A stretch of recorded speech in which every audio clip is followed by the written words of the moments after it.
All right, మొన్న చెప్పినా కదా ఒక జబర్దస్త్ ఫుడ్ తిన్నా గానీ ఫోన్ గ్లిచ్ వల్ల వీడియో పోయింది అని. గెస్ వాట్, డిలీటెడ్ ఫోల్డర్ లో దొరికిందనమాట నాకు మళ్ళా. ఈ రెస్టారెంట్ పేరు స్టార్ ఫిష్. ఇది ఫ్యూజన్ రెస్టారెంట్ అనమాట. జర్ర ఎక్స్పెన్సివ్ నే, కొంచెం హై ఎండ్ రెస్టారెంట్ అనే చెప్తా. నేను మస్తు రోజుల నుంచి ష్రింప్ క్రేవ్ అవుతుండే అనమాట. ఇక ఈడ తిన్న తర్వాత నా క్రేవింగ్స్ అన్ని కూడా గాయమైపోయినాయి. ష్రింప్ ప్లస్ ఆస్పరాగస్ కాంబినేషన్ ఉండే, ఇంకా కోకోనట్ రైస్ తో ఇచ్చిండు పక్కన. దాని తర్వాత మన Indian style chicken seek kebab type ఉండే అనమాట ఇది. ఈ సీక్ కబాబ్ మీద మ్యాంగోతో ఒక సాస్ చేసిండు అనమాట. పక్కకి సైడ్ కి మ్యాంగోతో చేసిన సైడ్ సాలడ్ కూడా ఇచ్చిండు. అసలు చికెన్ ఇంకా పండు మ్యాంగోతో ఇట్లా కూడా కాంబినేషన్ చేయవచ్చా, ఇంత టేస్టీ ఉంటుందా అని అనిపించింది. ఇక దాని తర్వాత ఫ్రైడ్ రైస్ చెప్పుకుని ఇది వెజ్ ది. ఇలా మష్రూమ్, అది కాకుండా హైలైట్ ఏంది అంటే ఎడమామ ఇచ్చిండు.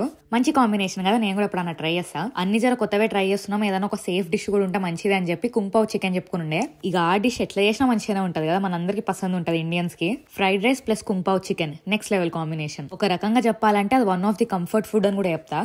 ఇక ఈ పొట్లం కహాని చెప్తా నేను. ఈ డిష్ మొత్తం కూడా $38 అట్లుండే. మంచిగా గ్రిల్డ్ ఫిష్ అని రాసి ఉందన్నమాట. క్లియర్ గా అడిగినాం ఆర్డర్ చేసేటప్పుడు కూడా, ఫుల్ ఫిష్ ఇస్తారా, మంచిగా రోస్ట్ చేసిస్తారా అంటే అవును అట్లనే ఇస్తామని చెప్పిండ్రు. ఇక తీరా ఎక్సైటెడ్ అయ్యి మంచిగా ఓపెన్ చేస్తే ఆఖరికి ఇట్లా హాలత్ వెళ్ళింది అనమాట. కింద మొత్తం రైస్ బెడ్ ఇచ్చిండ్రు. ఇక దాని మీద కొంచెం తుకడా అంటే తుకడా ఫిష్ ఉంది. అది తినేటప్పుడు చికెన్ ఆ ఫిష్ కూడా అర్థం కాలే, ఎందుకంటే టెక్స్చర్ ఫ్లేవర్ అన్ని కూడా చికెన్ లెక్కనే కొడుతుండే. ఈ ఒక్క డిష్ అన్వర్ది అనిపించింది, కానీ మస్ట్ ట్రై రెస్టారెంట్ సమజ్ అవుతుంది కదా.